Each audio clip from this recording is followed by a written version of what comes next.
ప్రియమైన దేవుని పిల్లరా, దేవుడు ఎవరికి దేవుడు? పెళ్లి కాని ఒక అమ్మాయిని తీసుకొచ్చి ఆ అమ్మాయికి ఈ ప్రపంచ 700 కోట్ల జనాభాలో ఎవరు మొగుడు అని అడిగారు అనుకో, ఎవరు భర్త అని అడిగితే ఏమంటారు? ఎవరు కాదండి. ఎప్పుడు మొగుడవుతాడు? ఎప్పుడు భర్త అవుతాడు? చేసుకుంటే భర్త. ఇది మీకు బాగా అర్థమైపోయి ఉంటుంది. చేసుకుంటే భర్త అవుతాడు, లేకపోతే ఏమీ అవ్వడు. బాగా ఆలోచించండి. కొన్ని పురుషుల గురించి చెప్తాను. 700 కోట్లలో పెళ్లి కాని నీకు ఎవరి భార్య? ఎవరు భార్య కాదు. ఎప్పుడు భార్య అవుతుంది? చేసుకుంటే భార్య అవుతుంది. ఎందుకు చేసుకున్నావా? ఊహల్లో ఉన్నావా? చేసుకుంటే భార్య అవుతుంది, చేసుకుంటే భర్త అవుతాడు. మరి దేవుడు ఎవరికి దేవుడు అవుతాడు? ఆలోచించండి. అందరికీ దేవుడేనా? అందరికీ దేవుడైతే అందరూ ఆ దేవుణ్ణే నమ్మారా? 700 కోట్ల మందికి సృష్టికర్తే దేవుడైతే 700 కోట్ల మంది సృష్టికర్తనే నమ్మారా? చెప్పండి. నీకొక దేవుడు, నాకొక దేవుడు, వాళ్ళకొక దేవుడు, వీళ్ళకొక దేవుడు, హైందవులకు ఒక దేవుడు, ముస్లింకు ఒక దేవుడు, క్రైస్తవ మరి హిందువులకు ఒక దేవుడు, సిక్కులకు ఒక దేవుడు, ఇంట్లో ఒక దేవుడు, పతి ప్రత్యక్ష దైవం. ఈడు దేవుడే. ఇంటిలో దేవుడు, దేశానికి దేవుడు, ప్రపంచానికి దేవుళ్ళుగా ఈరోజు మనుషులందరూ కలిసి ఒకే దేవుణ్ణి నమ్మనప్పుడు దేవుడు ఎవరికి దేవుడు? నీకు నీకు నీకు నీకు నీకు నీకు అందరికీ దేవుడుగానే ఉన్నాడా? చెప్పు. వివాహం కానప్పుడు అందరికీ భార్యనా? అది ఎలాగవుతుంది? ఎవరు చేసుకుంటే వారికి భార్య అవుతుంది, అతనికే భార్య అవుతుంది. ఊరి మీద ఉన్నోడికి భార్య అవదు. అంతేనా? మీ ఆవిడ నాకు మా ఆవిడే అంటావిటి? ఎలాగవుతుంది? చేసుకోవాలి. చేసుకుంటే భార్య అవుతుంది, చేసుకోకపోతే ఏమవదు. దేవుడు ఎవరికి దేవుడు? దేవుణ్ణి తెలుసుకున్నవాడే అతనికి దేవుడు. దేవుణ్ణి తెలుసుకున్నవాడే అతనికి దేవుడు అవుతాడు. తెలుసుకున్నావు నువ్వు? ఎవరెవరు తెలుసుకున్నారు ఈ భూప్రపంచంలో? దేవుడు ఉన్నాడని తెలుసుకున్నావా? నిజంగా నువ్వు నమ్మిన దేవుడు దేవుడే అని తెలుసుకున్నావా? ఈ ప్రకృతిని కలిగించిన దేవుణ్ణే తెలుసుకున్నావా? లేకపోతే ఎవరినో తెలుసుకొని దేవుడని అనుకుంటున్నావా? అందుకే ఈ భూప్రపంచంలో దేవుడు ఏమనుకున్నాడు తెలుసా? ఈ ప్రపంచ 700 కోట్ల జనాభాకి దేవుడు టైం పెట్టాడట. టైం రా మీ అందరికి. నన్ను తెలుసుకోవడానికి మీకు టైం, కాలం. నన్ను తెలుసుకోవడానికి మీకు కాలం ఇచ్చేస్తున్నాను. నీకు 20 ఇస్తాను, నీకు 40 ఇస్తాను, నీకు 60 ఇస్తాను, నీకు 80 ఇస్తాను, నీకు 100 ఇస్తాను, నీకు 120 ఇస్తాను. లాస్ట్ ఆ టైం దాటిపోతే అయిపోయింది. అప్పుడప్పుడు అంటారు ఏమని, మేము వెళ్ళేసరికి డాక్టర్ గారు వెళ్ళిపోయారండి. ఏ టైం అయిపోయింది. ఆయన 9 గంటల వరకు ఉంటాడు. నువ్వు ఇంటి దగ్గర బాగా తినేసి వెళ్ళిపోతుంటాడా? 9 అయిపోయింది, ఆయన వెళ్ళిపోయాడు. అప్పుడు ఏమంటారు? డాక్టర్ గారు ఇప్పుడు వెళ్ళిపోయారండి. టైం అయిపోయిందా? సారీ అండి. దేవుడు మనిషికి ఏమిచ్చాడో తెలుసా? టైం ఇచ్చాడట. ఆ టైంలో మనిషి తెలుసుకోవాలి దేవుణ్ణి. చూడండి యెషయా గ్రంథము 55వ అధ్యాయము 6వ వచనం. యెషయా గ్రంథము 55వ అధ్యాయము 6వ వచనం. యెహోవా నీకు దొరుకు కాలమందు ఆయనను వెదకుడి అంటున్నాడు ఆయన. యెహోవా దొరుకు కాలమందు ఆయనను వెదుకుడి. ఆయన దొరికేస్తాడట. యెహోవా దొరుకు కాలమందు ఆయనను వెదుకుడి. ఆయన సమీపముగా ఉండగానే, ఆయన దగ్గరగా ఉన్నప్పుడే మీరు వేడుకోండి అన్నాడండి. మీకు అర్థం ఏంటో తెలుసా? యెహోవా దొరుకు కాలం, దేవుడు దొరికే కాలం ఉంది. ఎక్కడ, ఎప్పుడు, ఏ టైం మనకి ఇప్పుడు చెప్పాలి ఆయన అర్జెంటుగా, అంతే కదా. యెహోవా దొరుకు కాలం ఉందట. యెహోవా దొరుకు కాలమందు ఆయనను వెతకుడి. ఎక్కడ దొరుకుతాడు? ఎప్పుడు దొరుకుతాడు? ఏ టైంలో దొరుకుతాడు? అతను పట్టుకుందామా? దేవుణ్ణి పట్టుకుందామా? దేవుడు దొరికిపోతాడట. దొరికే దేవుణ్ణి ఇప్పుడు పట్టుకోవాలి మీరు. దేవుణ్ణి తెలుసుకుంటే అతను నీకు దేవుడు అవుతాడు. నువ్వు తెలుసుకోపోతే ఆయన నీకు దేవుడు కాడు. నువ్వు చేసుకుంటేనే భర్త అవుతాడు, నువ్వు చేసుకోకపోతే ఆయన భర్త కాడు, పరాయివాడు అయిపోతాడు. భర్త కాడు, పరాయివాడు అయిపోతాడు. నీకింకా భర్త కాడు. దేవుడు దొరికే కాలం ఉంది. ఆ దేవుడు దొరికే కాలంలో పట్టుకోవాలనుకున్నాడు. మరి ఎక్కడ దొరుకుతాడు? ఎప్పుడు దొరుకుతాడు? తండ్రి మరి మీరు దొరికే టైం ఏంటి అని దేవుణ్ణి అడిగితే ఆయన టైం టేబుల్ ఇచ్చాడండి. అపోస్తలుల కార్యములు 17వ అధ్యాయము 26, 27 వచనం బాగా చదువుదామండి. అపోస్తలుల కార్యములు 17వ అధ్యాయము 26, 27. యావత్తు భూమి మీద కాపురముండుటకు దేవుడు ఒకరి నుండి ప్రతి జాతి మనుషులను సృష్టించాడట. జాగ్రత్తగా వినండి. యావత్తు భూమి మీద కాపురముండుటకు ఈ మామిడాడలో, ఈ కాకినాడలో, ఈ ఈస్ట్ గోదావరి, వెస్ట్ గోదావరిలో, విజయవాడలో, కృష్ణా, హైదరాబాద్, వరంగల్, ఈ భూమి మీద మానవులందరూ ఒక్క దగ్గరే ఉండాలి. వీళ్ళందరూ ఏం చేయాలట? ఒకరి నుండి ప్రతి జాతి మనుషులను సృష్టించి, ఒకరి నుండే మామిడాడలోనికి వచ్చిన వారు ఒకరి నుండే, కాకినాడలోని వచ్చిన వారు ఒకరి నుండే, ఈస్ట్ గోదావరికి వచ్చిన వారు ఒకరి నుండే, ఈ యావత్ ప్రపంచంలో ఉన్న వారంతా వచ్చినది ఒకని నుండే. ఒకరి నుండే ఆయన రప్పించాడు మానవులందరినీ. ఈ మానవులందరినీ ఒకరి నుండే రప్పించి ఈ భూప్రపంచం అంతటిలో నింపేసి దేవుడు ఏమన్నాడు తెలుసా? వారు ఒకవేళ ఈ భూమి మీద ఉన్నటువంటి వారంతా, కాకినాడలో ఉన్నవారు, మామిడాడలో ఉన్నవారు, రాజమండ్రిలో ఉన్నవారు, ఎక్కడెక్కడైతే జిల్లాలు ఉన్నాయో, ఎక్కడెక్కడైతే మండలాలు ఉన్నాయో, ఎక్కడెక్కడైతే రాష్ట్రాలు ఉన్నాయో, ఈ ప్రపంచములో ఉన్నటువంటి మానవాళ్ళందరూ ఒకవేళ, చూడండి ఏమనుందో, ఒకవేళ దేవుని తడుగులాడి కనుగొందురేమో అని మర్చిపోయేటండి ఆయన అనుకుంటున్నాడట. ఆయన ఒకవేళ నన్ను తడవులాడు కనుగొంటాడేమో అనుకుంటున్నాడట ఆయన. వీడు నన్ను గురించి తడుముకుంటాడేమో, ఒకవేళ తడువులాడి కనుగొంటాడేమో. అయితే ఓ పని చేస్తాను, గుడ్డివాడిగా పుడితే వీడు తడువులాడు కనుగొంటాడు కనుక వీడు కళ్ళు ఇచ్చేస్తాను. అయితే అంతే కదా, మరి కళ్ళు ఎందుకు ఇచ్చాడు? పనిపాటు లేక కాదు.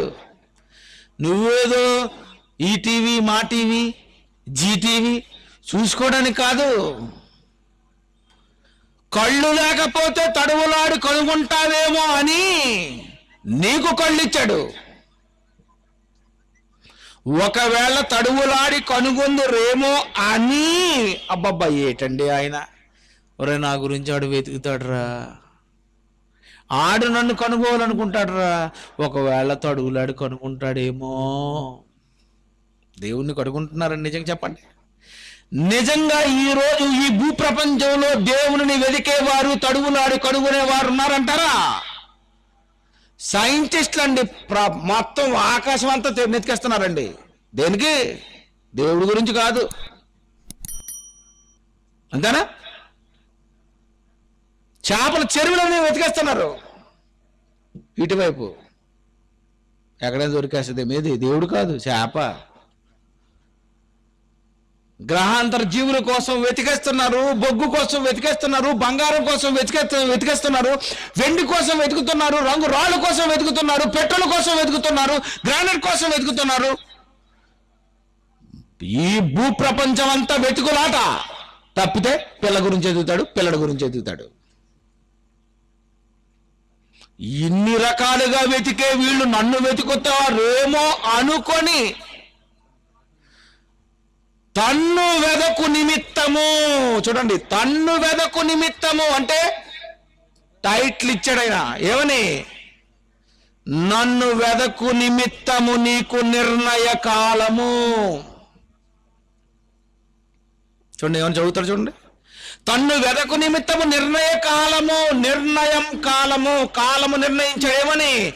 నీకు 60, నీకు 20, నీకు 70, నీకు 80, నీకు 100, నీకు 120 తన్ను వెదకు నిమిత్తము నిర్ణయించాడు నీకు కాలం. ఒరే, నీకు ఇచ్చిన 60 సంవత్సరాలు నన్ను పట్టుకుంటావా? 70 సంవత్సరాల్లో పట్టుకుంటావా? 80లో పట్టుకుంటావా? 90లో పట్టుకుంటావా? 100లో పట్టుకుంటావా? 110లో పట్టుకుంటావా? 120లో పట్టుకుంటావా? చెప్పు. తన్ను వెదకు నిమిత్తము నిర్ణయ కాలం. ఈరోజు మానవ ఆయుష్ కాలం దేవుడిచ్చింది అతన్ని వెతకడానికే, దేనికి కాదండి. నీకు దేవుడు కాలం ఇచ్చింది, నీకు ఆరోగ్యం ఇచ్చింది, ఆయుష్ కాలం ఇచ్చింది దేవుడు. తన్ను వెదకు నిమిత్తము నిర్ణయ కాలం ఇచ్చాడట, నిర్ణయించాడట. నీ కాలం నిర్ణయించి నిర్ణయ కాలము వారి నివాస స్థలము యొక్క పొలిమేర. బా, చూడండి ఎంత బాగా అన్నాడు. నువ్వు నన్ను పట్టుకోవడానికి నీకు టైం ఇచ్చాను. నేనెక్కడ దొరుకుతానో తెలుసా? వారి నివాస స్థలము యొక్క పొలిమేర, నువ్వు నివసించే దగ్గరే. ఏంటి, మామిడాళ్ళలోనా? ఆ మామిడాళ్ళలోనే. ఆయన ఏమంటున్నాడండి? వారి నివాస స్థలము యొక్క పొలిమేర. నువ్వు ఎక్కడుంటే అక్కడ నువ్వు దేవుణ్ణి పట్టుకోవచ్చు. దేవుడు దొరికిపోతాడు. పట్టుకుందాం అండి దేవుణ్ణి. తన్ను వెదకు నిమిత్తము నిర్ణయ కాలము వారి నివాస స్థలము యొక్క పొలిమేర ఏర్పరచను అని ఒక క్లూ ఇచ్చాడు ఆయన. ఏమని? ఆయన మనలో ఎవనికిని, ఎంత మంచోడు చూడండి, దూరముగా ఉండువాడు కాడటండి. ఒరే, నన్ను పట్టుకోవడానికి నేను దూరంగా లేనురా. పట్టుకుంటావు నన్ను పట్టుకోవాలంటే నీకు దగ్గరే ఉన్నాను. నేను అమెరికాలో లేను, నేను రష్యాలో లేను, నేనేదో ద్వీపాల్లో లేను, ఏదో గ్రహాల్లో లేను.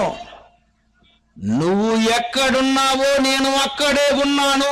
నువ్వున్న దగ్గర నేనున్నాను. నువ్వు పట్టుకోవాలనే నేనున్నాను. నేను ఎవరికి నీ దూరముగా ఉండి వాడను కాను అని దేవుడు అన్నాడు. అంటే దగ్గరున్న దేవుని ఈ రోజు ఎంతమంది పట్టుకోగలుగుతున్నారు చెప్పండి? దొరికాడు నీకు దేవుడు? దొరికాడా? ఆయన చెప్పేస్తున్నాడు. ఆయన ఎక్కడ దొరుకుతావు? నువ్వున్న దగ్గర. ఎప్పుడు దొరుకుతున్నావు? ఎప్పుడు దొరుకుతావు? ఎప్పుడు పడితే అప్పుడు. ఎండాకాలం దొరికేస్తాను, చలికాలం చలికాలం దొరికేస్తాను, వర్షాకాలం దొరికేస్తాను. ఎక్కడ పడితే అక్కడ దొరుకుతాడట, ఎప్పుడు పడితే అప్పుడు దొరుకుతాడట, ఏ టైంలోనైనా దొరికిపోతాడట. ఎవరు? దేవుడండి. నన్ను వెతుకు, నేను దొరుకుతాను. నన్ను పట్టుకోవాలంటే నువ్వు ఎక్కడికో వచ్చేసి తపస్సు చేయకు నాయనా. నీ నివాస స్థలము యొక్క పొలిమేర. నువ్వు ఎక్కడున్నావు? భూమి మీద. అయితే భూమి మీద దొరుకుతాను నేను. అడ్రస్ చెప్పాడైనా. ఎక్కడ దొరుకుతాడట? భూమి మీద. దేవుడు భూమి మీద దొరుకుతాడు. అవును, భూమి మీద దేవుడు దొరుకుతాడు గనుక భూమి మీద దేవుణ్ణి పట్టుకోండి అని దేవుడు అంటున్నాడండి. మరి భూమి మీద ఎక్కడా? ఇందులో అడుగుదాం, ఎక్కడ దొరుకుతావు తండ్రి, ఎక్కడ దొరుకుతావు దేవుడా, ఎక్కడ స్థలం చెప్పు, నాకు పట్టుకుంటాను అని చెప్పేసాడండి. అడ్రస్ ఎక్కడ ఉంటాడో, దేవుడు ఎక్కడ దొరుకుతాడో చెప్తున్నాడు. రోమపత్రిక 1వ అధ్యాయము, రోమపత్రిక 1వ అధ్యాయము 19-20 వచనం చూడండి. దేవుని గూర్చి తెలియశక్యమైనదేదో అది వారి మధ్య విషదమై ఉన్నది. దేవుని గురించి దేవుడు చెప్పేశాడట, విషదపరిచాడటండి. నాయనా, నేను ఎక్కడ దొరుకుతానో తెలుసా, నేను ఎలా ఉంటానో తెలుసా, నా లక్షణం ఏంటో తెలుసా, నా గుణగణాలు ఏంటో తెలుసా, నేను ఎలా దొరికిపోతానో తెలుసా అని దేవుని గూర్చి తెలియశక్యమైనదేదో దేవుడు వారి మధ్య విషదపరచను.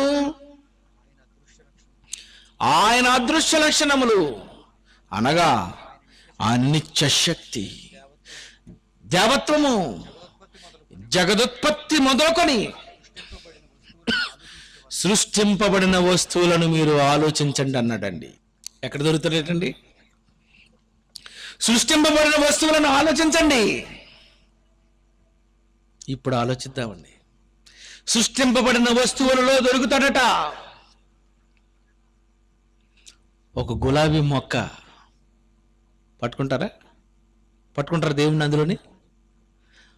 పచ్చని గులాబీ మొక్క, ఎర్రటి గులాబీ. ఒక పువ్వులో చూసావా? మల్లెపూలు దొరకలేదు నీకు, అయితే చామంతి పువ్వు దగ్గరకు వచ్చి, మల్లెపూ దగ్గర నువ్వు దొరకపోతే చామంతి దగ్గర రా, చామంతి దగ్గర దొరకకపోతే గులాబీ పువ్వు దగ్గరకు వచ్చి, గులాబీ పువ్వు దగ్గర దొరకలేదా నీ కింద ఉన్న గడ్డి పువ్వు దగ్గరకు వచ్చి. ఏం చేసింది ఆయన కాదా? చెప్పండి, ఆయన కాదా? ఎవరు చెప్తాడని ఈ మామిడాళ్ళలో అతను కాదని? ఈ మామిడాళ్ళలో కాదు, ప్రపంచంలో ఎవడో చెప్పలేడు దేవుడు కాదని. అది ఆయన చేశాడు, అయితే నీకు దొరికాడు. అది ఆయన చేశాడండి, చేయలేదా? ఒక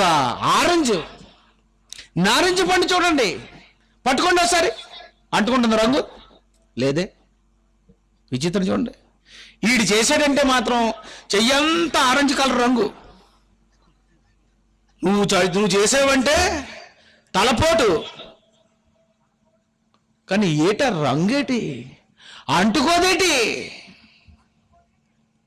ఉన్నది నమ్ము. అయితే మామిడికాయ దొరకొచ్చి కాసినప్పుడు పచ్చగా ఉంటుంది, పండితే పసుపుగా ఉంటుంది, ఇదేటి వెరైటీ. ఒక పండులో దొరకలేదు. రోడ్డు నిండా మామిడికాయలు, వేసవి కాలంలో నీ కళ్ళ ముందే మామిడికాయలు అమ్ముకుంటున్నప్పుడు కనీసం నువ్వు అయ్యి బాబా దేవుడు చేశాడండి బాబు, దేవుడు దొరికాడు అని ఎందుకు నువ్వు దేవుణ్ణి పట్టుకోవడం లేదు? ఒక కాయలో పట్టుకోకపోతే ఒక పండులో పట్టుకో, ఒక పండులో పట్టుకోకపోతే ఒక పురుగులో పట్టుకో, ఒక పురుగులో పట్టుకోకపోతే ఒక పువ్వులో పట్టుకో. నాయనా, నేను దొరికిపోతాను నాయనా, యెహోవా దొరుకు కాలమందు మీరు వెతకండి, నేను దొరికిపోతాను. సెల్ ఫోన్ స్విచ్ ఆఫ్ చేయండి, మీకు దొరికిపోతాను నేను. నువ్వు ఎక్కడుంటే నేను అక్కడ దొరికిపోతానని దేవుడు అంటున్నప్పుడు, యెహోవా దొరుకు కాలములో ఎవరు పట్టుకుంటున్నారు చెప్పండి? నువ్వు చూస్తున్నటువంటి వస్తువుల్లో నువ్వు పట్టుకోలేవా? ఒక్కసారి కళ్ళు పైకెత్తి చూడు, ఆకాశ పక్షి ఎలా ఎగురుతుంది. అది విమానం వెళ్తుందంటే వెనకాల పొగ. ఎప్పుడైనా పక్షి వెనకాల పొగ వచ్చిందా చూడండి? పొగ లేదు, శబ్దం లేదు, గోల గోల, కిటికిటి కిటికిటి కిటికిటి కిటికిటి బని. హెలికాప్టర్ అయితే పక్షి వెళ్తుంది, విమానం వెళ్తుంది. విమానం వెళ్ళినప్పుడు ఎప్పుడైనా దానికదే వెళ్ళిపోయింది అని అన్నవేటి? దాన్ని పైలట్ అయినా నడపాలి, నీకు డ్రైవింగ్ వస్తే నువ్వైనా నడుపుతావు, అంతేనా? దానిని నడుపుతున్నది నువ్వైనప్పుడు, పైలట్ అయినప్పుడు. ఒక పక్షి వెళ్ళిపోతుందంటే దానిని ఎవరు నడుపుతున్నారు? ఎంత కాగితం మొక్కను ఎగరేస్తావు తోక తగిలించి పైకి, ఏటది? గాలిపటం అట. కిందనేముంది? తోక మధ్యలో ఒకటి ఉంటుంది, ఏంటి? దారం. బ్రతుకుతున్నాయి, నేను చచ్చిపోవేటి? ఎందుకు చచ్చిపోవు? నేనే నాయన బ్రతికిస్తున్నాను. నీటిలో బ్రతికించాను, నువ్వు నమ్ముతావని. గాలిలో ఎగిరించాను, నువ్వు నమ్ముతావని. నీ కళ్ళ ముందు నీ ఇంటిలో నీ చెట్టుకే నీ మొక్కకే పువ్వులు కాయలు పూయించాను, నువ్వు నమ్ముతావని. ఏ నమ్మవా నువ్వు? ఒక పచ్చటి మొక్క నుండి పసుపు పువ్వు వచ్చినప్పుడు నమ్మకపోతే, ఎర్ర పువ్వు వచ్చినప్పుడు నమ్మకపోతే, పువ్వులు వచ్చినప్పుడే నమ్మకపోతే, అయితే ఏం చేయాలి నేను నమ్మించడానికి? అయితే పని చేస్తాను రా, నేను దూది రప్పిస్తాను. దేవుడు నిన్ను నమ్మించడానికి తంటాలు పడుతున్నాడండి బాబు. ఆయన ప్రత్తి తెలుసండి? ప్రత్తి. ఆ ప్రత్తి గింజలకు ఏమొస్తుంది అనుకున్నారు? తెల్లని దూది. ఈ దూదిని కాసిన ఆ ప్రతి మొక్క ఎలా ఉంటది? పచ్చగా ఉంటుంది. పువ్వులే వస్తాయండి మొక్కల్లో నుండంటే బాగుంది, కానీ పెంచడానికి దేవుడు తంటాలు పడుతున్నాడండి నిన్ను. ఆయనేమో దొరికిపోతానంటున్నాడు, నువ్వేమో దొరికింది మామిడికాయ. దేనికి? పచ్చడి చేసుకోవడానికి. అంతేనా? నువ్వు ఎందుకు పట్టుకున్నావు? నువ్వు మామిడికాయ ఎందుకు కొట్టావు చెప్పు. రాయితో కొట్టి చెప్ప తీసి మామిడికాయని కింద పడేటట్లు చేసావే, దానిని ఎవరు చేశారయ్యా? అక్కడ నువ్వు పట్టుకుంటావు. నువ్వు పట్టుకుంటేనే నీకు దేవుడు అవుతాడు ఆయన. అందుకే దేవుడు మానవునికి ఏం చేశాడు తెలుసా? ఎవరాయ్, నీకు 60 సంవత్సరాలు ఇస్తాను, నన్ను పట్టుకో. 60 సంవత్సరాలలో నువ్వు పట్టుకున్నాను, నన్ను పట్టుకోలేదు, అయితే ఇంక నేను దొరకను. మరింక నేను దొరకను.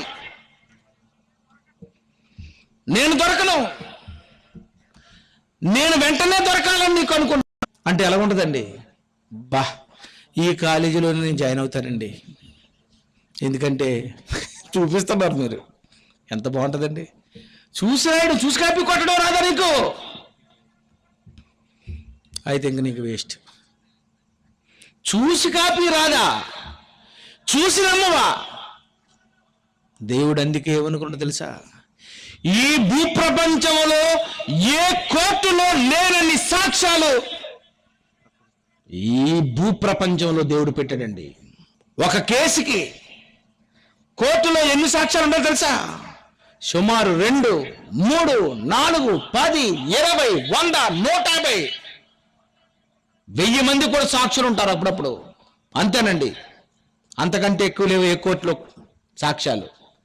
కానీ దేవుడు నిన్ను నమ్మించడానికి 84 లక్షల జీవరాశులు. ఎంతమంది సాక్షులండి బాబు? 84 లక్షల మంది జీవరాశులట. వీళ్ళందరూ ఎవరు? సాక్షులు. దేవుణ్ణి నువ్వు నమ్మించడానికి దేవుడు పెట్టిన సాక్ష్యం. నమ్మవా? మొక్కలు 1000 లక్షలు ఉన్నాయి, నమ్మవా? జీవరాశులను చూసి నమ్మకపోతే మొక్కలను చూసి నమ్ము. మొక్కలను చూసి నమ్మకపోతే ఈ భూప్రపంచంలో ప్రతి దాన్ని చూడు. నీ కళ్ళ ముందున్న చూడు. పోను కళ్ళు మీదకి ఎలాగ పైకి ఎత్తవు. పంది టైపు పంది చూడండి, కిందనే ఎప్పుడు పైకి ఎద్దట. ఆకాశం ఉంది, అక్కడ దేవుడు ఉన్నాడు అని అలాంటిది దానికి ఏం చూపు ఉండదు, అంతా కిందనే. నువ్వు అలాగే చూడు. ఏం చూస్తే నీకు దొరకలేదా నీకు దేవుడు? ప్రియమైన దేవుని పిల్లారా, అందుకే దేవుడు ఏమనుకుంటే తెలిసి డిసైడ్ అయిపోయాడు ఆయన.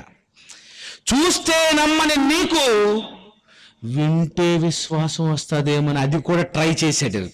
చూస్తే నమ్మని నీకు, చూసినా నమ్మని నీవు వింటే నమ్ముతావని ఆ ట్రయల్స్ కూడా వేశాడు. అందుకే ఈ భూప్రపంచానికి యేసును పంపించాడు. యేసు ఎందుకు వచ్చాడో తెలుసా? నీకు వినుట వలన విశ్వాసము కలగాలి. చూపించాడు, నన్ను నమ్మనంటున్నావు. అందుకే యేసును పంపించాడు. ప్రకటిస్తున్నాడు ఆయన బోధ. ఆయన ఈ భూప్రపంచంలో మాటలు చెప్పడం ప్రారంభించాడు, వివరిస్తున్నాడు. మాట్లాడుతున్నాడు, నమ్ముతావా నువ్వని? అందుకే బైబిల్లో ఏమని తెలుసా, వినుట వలన విశ్వాసము కలుగునన్నాడు. అసలు ఆ మాట ఎందుకు రాశాడో ఈ భూప్రపంచంలో ఎంతవరకు ఎవ్వరికీ తెలియదు. అది సాక్ష్యాలు పెట్టాను, చూసి నమ్మమని చెప్పాను, నువ్వు నమ్మడం లేదు కనుక అయితే విని విశ్వసిస్తావేమో, నీకు ఛాన్స్ ఇస్తున్నానని దేవుడు అన్నాడు. ఆ రోజు యేసు చెప్పాడు, ఈ రోజు ఈ ప్రాంతానికి వచ్చి నేను చెప్తున్నాను, నువ్వు నమ్మవా? నువ్వు దేవుణ్ణి దేవుణ్ణి పట్టుకోవా? నువ్వు దేవుడు ఉన్నాడండి. ఒక మొక్క వెనుక దేవుడు ఉన్నాడు, ఒక పక్షి వెనుక దేవుడు ఉన్నాడు, ఒక జంతువు వెనుక ఉన్నాడు. ఈ భూప్రపంచంలో ఉన్నటువంటి ప్రతి పదార్థం వెనుక ఆయనే ఉన్నాడట. అందుకే ఆయన అన్నాడు, సృష్టింపబడిన వస్తువులను ఆలోచించిన ఆయన. ప్లీజ్ రా, ఒక్కసారి ఆలోచించరా. అందుకే నువ్వు నడుచుకొని వెళ్ళిపోతున్నప్పుడు పువ్వును చూసి నమ్ముతావేమో అనుకున్నాడు. ఒకవేళ పువ్వును ఆడవాళ్ళు తలలో పెట్టుకుంటారు అనుకొని, ఒకవేళ పువ్వును చూడవేమో అని పువ్వుకు మళ్ళీ వాసన ఇచ్చాడు. ఏం వెరైటీ అండి కదా? ఎందుకని వాసన వేయాలి? ఏటి వాసన అని ఆగాలి. అమ్మ దొరికిపోతాను పట్టుకున్నాడు అనుకుంటున్నాడు ఆయన. నిన్ను నేను ఎలా నమ్మించాలి? నేనే దేవుణ్ణని. దేవుడు అండి ఆయన ఎందుకు ఇన్ని రకాలు కలిగించాడో ఈ భూప్రపంచంలో ఎవడు ఇంతవరకు ఆలోచించి ఉండడండి. రే, నిన్ను నమ్మించడానికి నేను ఎలా నమ్మించాలరా నిన్ను? మనిషి తమ్ముడు చెప్పాడు, కాకులు నమ్మించవలసిన అవసరం లేదు. అవి అనుకుంటాడట దేవుడే కాకులకు భోజనం పెడతాడు అనుకుంటాడట. ఎంత మంచిదండి కాకులు. కాకి పిల్లలట దేవుని నుండి ఆహారం కొరకు వెయిట్ చేస్తాయట. అంటే కాకి పిల్లలు ఏమనుకుంటాయి? ఎప్పుడైనా పెద్ద కాకి ఉంది, మా అమ్మ కాకి ఇదే తెస్తుంది భోజనం అనుకోదట. ఏమనుకుంటుందట కాకి పిల్లలు? దేవుడే భోజనం పెడతాడు. ఎంత బాగుందండి. సింహపు పిల్లలు ఏమనుకుంటాయట? పిల్లలండి, సింహపు పిల్లలు అనుకున్నాయి. మరి పెద్ద అయింది కూడా సింహమే. సింహపు పిల్లలే అనుకున్నాయంటే మరి సింహం ఏమనుకున్నది? చిన్ననాడే అనుకుంది నాకు భోజనం పెట్టేది దేవుడని. పెద్దయినా అనుకుంటుంది అది దేవుడని. కాకులు అనుకుంటున్నాయి భోజనం ఆయనే పెట్టాలని, ఆయన ఉన్నాడని. ఏంటండి, చిన్న చిన్న కాకి పిల్లలకు దేవుడు ఉన్నాడని తెలుసా? తెలుసు. కాకికి తెలుసు, పులికి తెలుసు, పిల్లికి తెలుసు, నక్కకి తెలుసు, కుక్కకి తెలుసు. అసలు వెంట్రుకే వెళ్ళినప్పుడు మొట్టమొదటిగా మానవ దేహంలో తల ప్రధానమైనది. ఆ తల, ఆ బుర్ర మీద వెంట్రుకలు ఎలాగొచ్చాయి? ఆయన చేశాడు. దేవుడు మనిషిని నమ్మించడానికండి ఇవన్నీ చేశాడు. అందుకే ఆయన ఏమంటున్నాడు తెలుసా? ఒరే, నువ్వు జనులందరూ ఆ మనుషులందరూ ఆయన సృష్టి కార్యమును తెలుసుకున్నట్లు. ఒరే, నా గురించి మీరు తెలుసుకోవాలనుకుని ప్రతి మనిషి చేతిని బిగించి ముద్ర వేసాడట. వేలి ముద్ర. నీ చేయి చూసుకోరా. నీ చేయి చూసుకుంటే నీ చేతిలో నేను దొరుకుతాను అన్నాడు. దేవుడు ఏమంటున్నాడు? నీ చేతిలో నా సాక్ష్యం పెట్టాను. అంటే నీ చేయి చూసుకుంటే ఎవరు దొరుకుతారు? నేను దొరుకుతాను. నా చేయి చూసుకుంటే నువ్వు దొరుకుతావు. అంతే కదా? అరచేతిలో ఎవరు చెక్కున్నారట? దేవుడట. ఆయన చేతిలో నిన్ను చెక్కాడు. ఆయన చెయ్యి పట్టుకుంటే నువ్వు దొరుకుతావు. నీ చెయ్యి పట్టుకుంటే ఆయన దొరకాలనుకున్నాడు ఆయన. చెయ్యి చూసుకుంటే చెయ్యి చూసుకున్నావు, నీకు దొరకలేదు. నీ వేలిముద్ర ఎవరికి ఉండదు?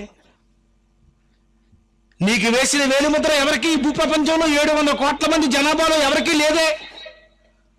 అంతమందికి లేని వేలిముద్ర నీ ఒక్కడికే వేశాను. నీ ముద్ర నీ చేతికే వేశానంటే ఈ చెయ్యి చూసైనా సృష్టి కార్యం నువ్వు తెలుసుకుంటావని అనుకున్నానని దేవుడు అంటున్నాడండి. నీ చేతి మీద వేసుకున్న సాక్ష్యం చూసి నమ్మకపోతే అప్పుడప్పుడు ఏమంటారు మీరు? నాకే దొరికింది కనుక నాది అంటావు. అంతేనా? అప్పుడు ఏమంటారు, నాకే దొరికింది, నాది. ఏది చూపించి, ఏది దొరికింది, చూపించు. నేను చూపించు.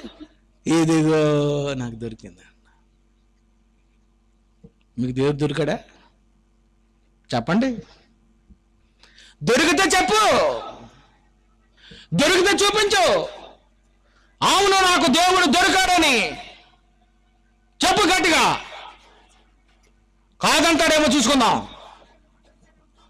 దేవుడు దొరికాడా? నిజంగా దేవుడు దొరికేశాడా లేకపోతే ఎవడో దొరికేశాడా? అంతేనా? దొరికింది దేవుడేనా? సృష్టికర్తనే దొరికాడు? చెప్పు. నీకు దొరికినది సృష్టికర్తేనా? ఈ పువ్వులు, కాయలు, గాలి, నీరు, ఈ ప్రకృతి అంతటిని చేసే దేవుడే దొరికాడా నీకు? చెప్పు. ఎవరు దొరికాడు నీకు? దేవుడు దొరికాడా? ఆవు దొరికిసిందా? దేవుడు దొరికాడా? పక్షి దొరికిందా? దేవుడు దొరికాడా? ఎవరు దొరికాడు నీకు? ఈ ప్రకృతిని కలిగించిన దేవుడు ఒకవేళ నీకు దొరికితే చెప్పు ఈ సమాజానికి దేవుడు ఉన్నాడని. అందుకే ఈ భూప్రపంచానికి 2000 సంవత్సరాల క్రితం దేవుడు అంటే ఎవరు అన్నది యేసు ఒక్కడే. ఈ భూప్రపంచానికి వాడు ఎవడు లేడు అంటున్నాడండి ఆయన. అందరూ త్రోవ తప్పిపోయారు, వెళ్ళిపోయారు. ఏకముగా పనికి మాలిన వారైరి అంటున్నాడు ఆయన. నన్ను ఎవరు సరిగ్గా పట్టుకోవడం లేదు, వెతకడం లేదు, గ్రహించటం లేదు. ఎప్పుడు తిండి గోలే. 5 సంవత్సరాలు అయిపోయిన తర్వాత వీడికి పదవి గోలే. భార్య కావాలని, భర్త కావాలి అని, పిల్లలు కావాలని, రోగాలు బాగు చేసుకోవాలని వీటి కోసం వెతుకుతున్నారే తప్ప ఈ భూమిని కలిగించిన దేవుడునంటూ నేను ఒకడు ఉన్నానని, మరణం తర్వాత మళ్ళీ నా దగ్గరికే వాళ్ళు రావాలి అని, ఆ సృష్టించిన సృష్టికర్త ఎవరని, దేవుని ఎవరు ఎదుగుతున్నారు అని ఆకాశం నుండి ఉన్నటువంటి దేవుడట చూస్తున్నట నరులను దేవుని వెతుకువారు కలరేమో అని. ప్రియమైన దేవుని పిల్లలారా, ఆయనను వెతికితే ఆయన దొరికిపోతాడట. ఎంత మంచివాడంటే, కోడిని పట్టుకోండి తిప్పలు పెట్టేస్తుంది, అంతేనా? ఇంతమందిని నమ్మే నీవు, ఎండలో నిలబడి ఓట్లు వేసే నీవు, నీడలో చల్లగున్నటువంటి ఈ మంచి వాతావరణంలో కూర్చున్నప్పుడు ఆ దేవుడి గురించి చెప్తున్నప్పుడు ఆ దేవుడు నమ్మడానికి ఏమైపోయింది? నువ్వు అంత పిచ్చోడైపోయేటి.